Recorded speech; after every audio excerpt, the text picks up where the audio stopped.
বন্ধুরা, YouTube algorithm আমাদের video impression down কেন করে দেয়, মানে ইমপ্রেশন দেয় না কেন।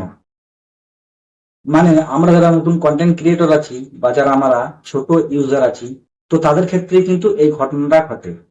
যারা বড় কন্টেন্ট ক্রিয়েটর তাদের কিন্তু একটা ফেস ভ্যালু আছে, তারা ইউটিউবে ভিডিও আপলোড করলে কিন্তু তাদের ভিডিওর একটা ভিউজ আসবে, কেননা তাদের একটা সাবস্ক্রাইবার বেস আছে বলেই তারা কিন্তু ভিউজটা পাই। বুঝতে পেরেছো? তো আমরা যারা নতুন কন্টেন্ট ক্রিয়েটর আছি বা যারা আমরা ছোট ইউজার আছি, তাদের কিন্তু এই সমস্যাটা হয়, মানে ইমপ্রেশন ডাউন করে দেয়। বুঝতে পেরেছো? মানে ইউটিউব ইমপ্রেশন দেয়ই না। তো কি হয়, পরবর্তীকালে কিন্তু আমাদের ভিডিওটা স্টপ হয়ে যায়, মানে অন্যান্য নতুন অডিয়েন্সের কাছে কিন্তু আমাদের ভিডিওটা পৌঁছায় না। বুঝতে পেরেছো? তো আমি কিন্তু এই ভিডিওতে তোমাদেরকে একদমই ডিটেলে বলবো যে ভিডিওর ইমপ্রেশন কেন কমে যায় বা কি কারণে কমে যায়, তোমাদের কিন্তু আমি বিস্তারিত বলবো। তো অবশ্যই তোমরা ভিডিওটা স্কিপ করবে না, তাহলে কিন্তু কিছুই বুঝতে পারবে না। তো তোমরা পুরো ভিডিওটা মনোযোগ দিয়ে দেখবে, তাহলে কিন্তু ক্লিয়ার বুঝতে পারবে। তো তোমাদের অযথা সময় আমি নষ্ট করবো না। তো চলো আমরা ভিডিওর মূল টপিকে যাই।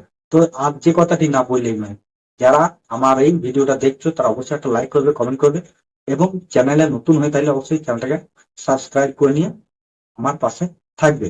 ঠিক আছে? তো চলো আমরা ভিডিও শুরু করি। তো আমরা প্রথমেই জেনে নেবো ইমপ্রেশন কি। তো একজন নতুন কন্টেন্ট ক্রিয়েটর বা যারা ইউটিউবে সবেমাত্র আসে, তো আমি তোমাদেরকে শুরুতে আমি বলবো যে ইমপ্রেশন মানে কি। তো দেখো, আমরা যখন একটা ইউটিউবে আসি না, তখন আমরা শুরুতেই কিন্তু এসে আমরা কিছুই বুঝতে পারি না যে ইউটিউবে কোনটা কি নিয়ম আছে, ইমপ্রেশন কি, থাম্বনেল কি, বা টাইটেল কি, ডেসক্রিপশন কি, এগুলো আমরা কিন্তু কিছুই জানি না। তো ব্যাপারটা হচ্ছে আমাদেরকে জানতে হবে ইমপ্রেশনটা কি। তো দেখো, আমরা যখন একটা ইউটিউবে ভিডিও আপলোড করি, তো সেই ভিডিওটা আপলোড করার পর ইউটিউব অ্যালগরিদম কিন্তু অডিয়েন্সের কাছে ভিডিওর মাধ্যমে পৌঁছাবে। তো দেখো, আমরা যখন কোনো একটা ভিডিও দেখি না, ভিডিও মানে আমাদের হোম পেজে দেখবেন বিভিন্ন রকম থাম্বনেলের মাধ্যমে কিন্তু আমাদের ভিডিওটা সাজেস্ট করে। তো ওটাই হচ্ছে ইমপ্রেশন। তো দেখো, ওখানে যত ক্লিক ব্যাক করবে, মানে ওই থাম্বনেলের উপরে যত ক্লিক করবে, তত কিন্তু তোমার ইমপ্রেশন বাড়বে, মানে আরো নতুন অডিয়েন্সের কাছে তোমার ভিডিওটাকে পৌঁছে দেবে ইউটিউব অ্যালগরিদম। তো আমাদের কি করতে হবে, আমাদেরকে কিন্তু ওই জিনিসটাকে আমাদেরকে বাড়াতে হবে, ইমপ্রেশনটাকে বাড়াতে হবে। তো আমরা কিন্তু কি করি, বাড়াতে পারি না, কমিয়ে ফেলায়, বাড়ানো বাদ দিয়ে। বুঝতে পেরেছো? তো আমি তোমাদেরকে বলবো কিভাবে ইমপ্রেশনটা বাড়াবে। তো আমি তোমাদেরকে বলবো একদম স্টেপ বাই স্টেপ। তো বন্ধুরা অবশ্যই পুরো ভিডিওটা দেখবে। তো আগে জেনে নেবো ইমপ্রেশনটা কি, আমি তোমাদেরকে ভিডিওর মাধ্যমে দেখাবো। তো আমরা মোবাইল স্ক্রিনে আসলাম, আসার পর আমরা কি করব, ওই ওয়াইটি স্টুডিওতে আসবো। ঠিক আছে? তো ওয়াইটি স্টুডিওতে আসার পর আমরা যে কোনো একটা ভিডিও সিলেক্ট করে নেবো। তো জাস্ট আমি কন্টেন্টের উপরে ক্লিক করলাম।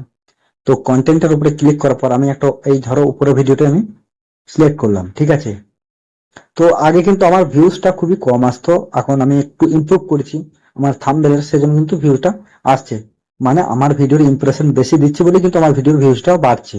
তো বুঝতে পেরেছো? তো আমরা প্রথমেই আমাদেরকে জেনে নিতে হবে যে আমাদের ইমপ্রেশন ডাউন হওয়ার কারণ হচ্ছে, বা আমাদের ইমপ্রেশন না দেওয়ার কারণ হচ্ছে এই যে ইমপ্রেশন ক্লিক থ্রু রেট। বুঝতে পেরেছো?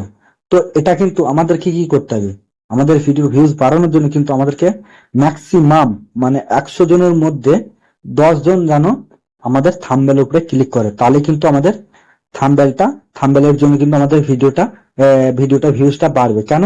ইউটিউব আবার নতুন অডিয়েন্সের কাছে কিন্তু ইমপ্রেশন পাঠানোর জন্য কিন্তু ভিডিওর ভিউজটা একদমই বাড়তে বাড়তে থাকবে। বুঝতে পারছো? যত তোমার ইমপ্রেশন বাড়বে তত কিন্তু তোমার ভিউজ বাড়বে। বুঝতে পেরেছো? আর যত তোমার ইমপ্রেশন কমবে তত তোমার ভিডিওটা ডাউনের দিকে নেমে আসবে। বুঝতে পেরেছো? প্রথম ইউটিউব কি করে, 10 জনকে দেয়, তো 10 জনের মধ্যে হয়তো একজন ক্লিক করলো, তারপরে 20 জনকে দেবে, 20 জন হয়তো 2 জন ক্লিক করলো, তারপর 40 জন দেবে। যখন দেখবে তোমার কম জন ক্লিক করছে, তখন তোমার ভিডিওটাকে, মানে তোমার ভিডিও ইমপ্রেশন ডাউন করে দেবে। বুঝতে পেরেছো? তারপর আর একটা জিনিস তোমাদেরকে আমি লক্ষ্য করাই, এটার কারণেও কিন্তু ভিডিও ডিউরেশন, এটার কারণের জন্য কিন্তু ভিডিওর ইমপ্রেশন কমিয়ে দেয়। ঠিক আছে? Average view duration percentage. বুঝতে পেরেছো? তো দেখো, অ্যাভারেজ ভিউ ডিউরেশন পার্সেন্টেজ বলতে বোঝায়, ধরো তুমি একটা 5 মিনিটের ভিডিও আপলোড করলে, ঠিক আছে, তো সেই 5 মিনিটের ভিডিওটা যদি একটা অডিয়েন্স মানে 2.5 মিনিট বা 2 মিনিট 30 সেকেন্ড বা 35 সেকেন্ড দেখে, তাহলে কিন্তু আমাদের অ্যাভারেজ ভিউ ডিউরেশন পার্সেন্টেজ কিন্তু 50% থাকছে। বুঝতে পেরেছো? তো সেই 50% থাকার জন্য কিন্তু ইউটিউব বুঝে নেবে যে এই ভিডিওটার মধ্যে দম আছে, কিছু শেখার আছে, কিছু বোঝার আছে, তো অডিয়েন্স সেই জন্যই পছন্দ করছে। তো এটার জন্য কিন্তু আবারও নতুন অডিয়েন্সের কাছে কিন্তু ভিডিওটাকে পৌঁছে যাবে। যেহেতু তোমার থাম্বনেল ভালো, কন্টেন্ট ভালো, সে কিন্তু ইমপ্রেশনটা আবারও বাড়িয়ে দেবে, তার জন্য কিন্তু আবারও তোমার ভিডিওর ভিউজ বাড়িয়ে দেবে ইউটিউব অ্যালগরিদম। তো যত তোমার কিন্তু যখন ভিডিও আপলোড করবে তখন কিন্তু তোমরা সবসময় চেষ্টা করবে একটু ইউনিক কন্টেন্ট দেবার। তো তোমাদেরকে আমি উপরে যেটা বলবো সেটা হচ্ছে ইমপ্রেশন ক্লিক থ্রু রেট। তো এটা বাড়ানোর জন্য তোমাদেরকে কিন্তু একটা ভালো থাম্বনেল তৈরি করতে, তো ইন ডিটেইলি তোমাদেরকে বলবো, তো ভিডিওটা দেখবে, বুঝতে পারছো? তো বন্ধুরা, আমরা থাম্বনেলটা বানাবো কিভাবে, বা থাম্বনেল বানানোর কি কি প্রসেস আছে সেগুলো তো জানতে হবে, তবে তো একটা থাম্বনেল বানাবে। তো আমরা কি করি, আমরা ইউটিউবে আসি, একটা ভিডিও আপলোড করে দিই, থাম্বনেল দিই না, যদিও থাম্বনেল দিই সেরকম ভাবে আমরা থাম্বনেলটা তৈরি করতে পারি না, দিয়ে কি করি, আপলোড করে দিই বা থাম্বনেল অ্যাড করে দিই, ঠিক আছে? তো তাহলে কিন্তু তোমার থাম্বনেলে ক্লিক ব্যাক আসবে না। প্রচুর কিন্তু ইউটিউবে কম্পিটিশন আছে, মানে একে অপরকে ছাপিয়ে যেতে হবে, তবে কিন্তু তোমার থাম্বনেলের উপরে ক্লিক আসবে। তো সেই ক্লিকটা আসার জন্য তোমাদেরকে আমি কিন্তু একদমই প্রসেসটা বলবো একদমই, ঠিক আছে? তো দেখো, তুমি যখন থাম্বনেল বানাবে তোমাকে প্রথমেই লক্ষ্য করতে হবে আই কানেক্টেড, ঠিক আছে? আই কানেক্টেড থাম্বনেল বলতে কি বোঝায়, মানে অডিয়েন্স যখন তোমার থাম্বনেলটা দেখবে, মানে আমরা যখন কোনো একটা ভিডিও দেখি, তো ভিডিও মানে যে সাজেস্ট করে আমাদের ব্রাউজ ফিচারে, তখন দেখবে অনেক রকম একটা পোস্টারের মতো দেখায়, তো ওটাই হচ্ছে থাম্বনেল। তো ওটা আমাদেরকে ভালোভাবে বানাতে হবে। তো ওটা কিন্তু তিনটি ভাগ আছে, বুঝতে পেরেছো? 1 নম্বর পয়েন্ট হচ্ছে থাম্বনেলের কালার, 2 নম্বর হচ্ছে টাইটেল এবং আই কানেক্টেড। আই কানেক্টেড বলতে গেলে থাম্বনেলের মধ্যে আমরা যে মানে অনেক রকম লেখা লিখি, মানে থাম্বনেল একটা ভর্তি করে দিই, অনেক কিছু আজে বাজে লিখে আমরা থাম্বনেলটাকে ভর্তি করে দিই। তো সেরকম ভর্তি করলে হবে না, একটা সিম্পল করে থাম্বনেল করতে হবে, বুঝতে পেরেছো? যাতে অডিয়েন্সের পড়তে সুবিধা হয় সেরকম একটা থাম্বনেল তোমাদেরকে তৈরি করতে হবে। এখন বুঝতেই পারছো অনেকেই কিন্তু সময় কম, বুঝতে পারছো? সময় কমের নিয়ম অনুযায়ী তোমাদের কি করতে হবে, তোমাদেরকে ছোটর মধ্যে থাম্বনেলটাকে তোমাদেরকে তৈরি করতে হবে। তো কিভাবে তৈরি করতে হবে, তো সাপোজ আমি ধরে নিলাম তুমি একটা ভিডিও আপলোডের একটা ভিডিও তৈরি করছো, ঠিক আছে? তো তুমি সেখানে লিখলে এইভাবে ভিডিও আপলোড করলে ভাইরাল হবে 100% গ্যারান্টি, এরকম একটা লিখলে, তো এটাকে আমি যদি ছোট করে লিখি, তো ভিডিও কিভাবে আপলোড করতে হয়, তাহলে কি হবে, ওই শব্দটা কিন্তু ছোট হয়ে যাবে, তাতে কি হবে, অডিয়েন্সের পড়তে সুবিধা হবে, বুঝতে পেরেছো? তাতে কিন্তু অডিয়েন্স ক্লিক করবে। আর তুমি যদি অনেক কিছু লেখো তাহলে কিন্তু অডিয়েন্সের সুবিধা হবে না, পড়তে অনেক টাইম লেগে যাবে, পরবর্তীকালে কি করবে, স্ক্রল করে নিচে চলে আসবে, বুঝতে পেরেছো? তো তোমরা এই ব্যাপারটা দেখবে। আর থাম্বনেল যখন তৈরি করবে তখন তোমরা কিন্তু কালারটা একটু নজর দেবে, থাম্বনেলের কালার ব্যাকগ্রাউন্ডে। তো ব্যাকগ্রাউন্ডের কালার অনেক রকম হয়, যেমন ধরো সাদাটা কিন্তু আই কানেক্টেড, তারপরে হলুদ, তারপরে লাল, এই সমস্ত কালার গুলো মানে যাতে আই কানেক্টেড হয় সেরকম কালার তোমাদেরকে তৈরি করতে হবে, তবে তোমাদের কিন্তু থাম্বনেলটা আই কানেক্টেড হবে।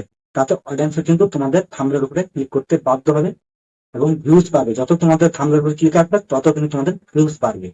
তো থাম্বনেল ভালো করতে করলেও তোমাদের কিন্তু ভিডিও কন্টেন্ট ভালো রাখতে হবে, বুঝতে পেরেছো?